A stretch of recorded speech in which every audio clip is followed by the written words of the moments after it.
Comment développer la réussite, c'est ce qu'on va voir ensemble dans cette nouvelle vidéo. Mais avant cela, sois le bienvenu dans cette nouvelle vidéo. C'est un plaisir de te retrouver aujourd'hui et on va parler des réussites. La réussite, c'est quelque chose qui est vraiment difficile à pouvoir en fait décrire. Et c'est jamais évident parce que la réussite, elle est toujours différente en fonction d'un individu à l'autre. Et donc dans cette vidéo, on va essayer de ne pas être trop prétentieux en disant bah voilà, cette vidéo, à la fin de tes vidéos, tu seras entièrement maître de la réussite. Non, je vais partager avec toi différentes astuces, exactement 6 astuces, 6 clés très fortes pour pouvoir améliorer ta possibilité d'atteindre la réussite. Et j'aimerais d'abord te rappeler que la réussite, c'est la composante de la motivation et de l'autodiscipline. Si tu n'as pas encore vu la vidéo que j'ai faite sur l'autodiscipline, je t'invite à la chercher sur la chaîne YouTube parce qu'elle pourrait te permettre de pouvoir aussi voir comment on peut pouvoir travailler son autodiscipline une fois que la motivation s'est en allée dans une nouveauté. Mais avant qu'on aille plus loin dans cette vidéo, j'aimerais t'inviter à découvrir dans la description qui je suis et les formations que je te propose à travers le lien dans la description pour que tu puisses comprendre un petit peu comment j'en suis arrivé devant toi dans cette vidéo. Première clé que je partage avec toi dans cette vidéo, c'est l'entraînement progressif pour atteindre la réussite. L'entraînement progressif, c'est très simple en fait, c'est de choisir en fait l'étape qui correspond à ta capacité actuelle. Et là, j'aimerais encore partager avec toi l'idée et l'analogie avec la musculation. Si tu n'as jamais fait de musculation, ta capacité ne sera pas certainement de porter un haltère de 20 kg tout de suite et de faire les bras avec. Tu le sais très bien. Donc ta capacité du moment, c'est peut-être de faire 5 kg. Ce n'était pas forcément si intéressant au niveau de ton esprit, de ton ego, de prendre 5 kg. Par contre, l'entraînement progressif, c'est-à-dire prendre ce 5 kg, s'entraîner avec 5 kg et puis 2 semaines après, passer à 6, passer à 7, etc. En respectant son corps, les sensations qu'on va ressentir, eh bien, on va pouvoir progresser et donc réussir, ça te va bien, réussir. Le poids n'est pas un moyen, on va dire, et n'est pas un objectif de résultat. Le poids, souvent, ce qu'on veut comme objectif de résultat, c'est quelque chose qui est propre à son individu. Porter 20 kg, ça n'a absolument aucune autorité. Par contre, si j'arrive à avoir 30 cm de tour de bras, 50 cm de tour de bras, 80 ou 100 tours de poitrine, etc.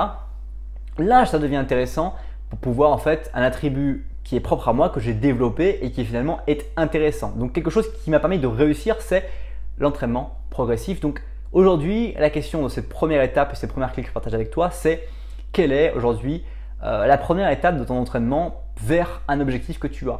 Si c'est par exemple l'indépendance financière, il y a plusieurs étapes à définir. Aujourd'hui, quelle est ton étape? Est-ce que tu es sans emploi? Est-ce que tu as un CDI? Est-ce que tu es au SMIC? Est-ce que tu as déjà un bien immobilier? Est-ce que tu payes des impôts? Est-ce que tu n'en payes pas? Bref, tout plein de choses qui sont à analyser, qui sont à observer, qui sont importantes pour définir quelle est l'étape dans laquelle tu dois commencer pour démarrer ton entraînement progressif. Par exemple, une situation de vie qui est souvent très présente et que j'aimerais te parler aujourd'hui, c'est je suis en couple et je veux pouvoir augmenter mes revenus pour pouvoir en fait derrière construire une famille, pouvoir en fait avoir de l'argent pour pouvoir accompagner mes grands-parents dans leur vieillissement, permettre à mes enfants de pouvoir démarrer dans la vie correctement, mais tout en préparant aussi ma retraite parce que quand je vais arriver à la retraite, je veux pouvoir avoir des revenus tout aussi importants que mes revenus actuels en plus et puis assis sur le gâteau et d'avoir aussi une retraite de l'État qui me doit bien ça quand même un minimum, mais je ne sais pas ce qu'ils me donneront à un moment donné, donc je préfère moi assurer mes derrière. Et voilà, donc ça, la progressivité là-dedans, elle est importante de mesurer l'étape dans laquelle tu es. Là, c'est une situation d'être en couple, de voir l'issue de tout ça dans l'avenir, comment tu verras les choses. Et du coup, est-ce qu'aujourd'hui, ce que tu gagnes, c'est parfaitement ce qu'il te faut, ou est-ce qu'il faut continuer à travailler pour pouvoir atteindre finalement le niveau que tu estimes être le bon niveau pour pouvoir pas traverser tous ces cycles et d'être hyper heureux. Donc ça, c'était l'entraînement progressif. Je pense que tu as compris l'idée. Deuxième technique, c'est maîtrise la première heure du matin. Pour la réussite, c'est fondamental. Et je suis toujours impressionné que 97% de la population ne considère absolument pas cette heure comme la plus vitale. Les gens, généralement les 97%, qu'est-ce qu'ils font? Ils vont mettre leur réveil au plus court possible pour pouvoir dormir le plus longtemps possible le matin, pour pouvoir juste prendre éventuellement une douche rapidement, éventuellement un petit déj, mais voilà, c'est pas très intéressant de manger, c'est une perte de temps, et très vite monter dans leur voiture ou prendre les transports en commun pour aller travailler. C'est un peu dommage à mon sens finalement de pouvoir de vivre ce rythme de vie. Je préfère vivre en qualité, dormir le quota d'heures que j'ai besoin, me coucher tôt le soir et éviter les cinémas, les films à la télévision dont je ne maîtrise pas les horaires parce que ça commence à 21h, voilà, ça finit quand ça finit, je subis finalement la durée du film et c'est pas moi qui ai pu démarrer le film quand je le voulais, l'arrêter quand je le voulais, etc.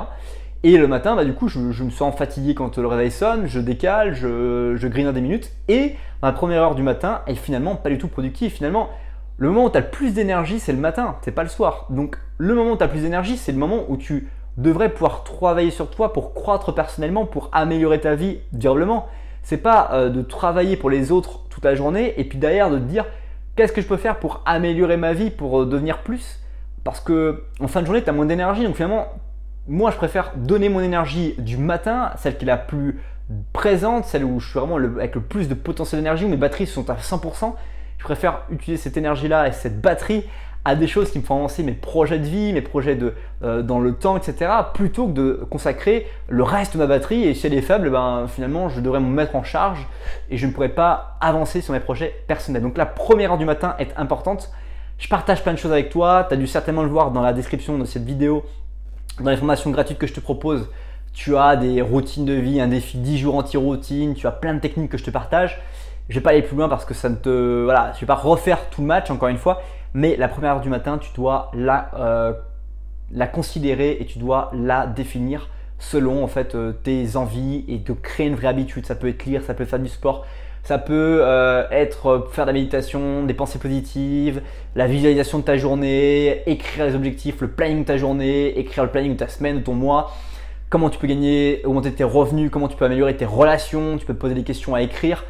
Bref, tu peux faire un milliard de trucs le matin, avant même de petit déjeuner et de pouvoir partir au travail. Et tout ça, ça permettra de pouvoir y voir plus clair et de trouver qui il y a en toi réellement et de te connaître et de te développer finalement. Donc c'est absolument génial. Troisième clé, établis des quotas mensuels. C'est pour moi l'un des axes les plus intéressants. Pourquoi des quotas mensuels et pas des quotas hebdomadaires? Parce que la vie est très souvent mesurée en mois. Il y a 12 mois, c'est finalement très peu. Quand on regarde par rapport au jour, il y en a 30. Et dans chaque mois, on a une paye, on a un loyer à payer. Voilà, tout est souvent exprimé en mois. Et je trouve intéressant de voir ces progressions en mois. Donc tous les mois, j'ai un outil très puissant. Tous les mois, voilà, quelles sont les victoires de mon mois?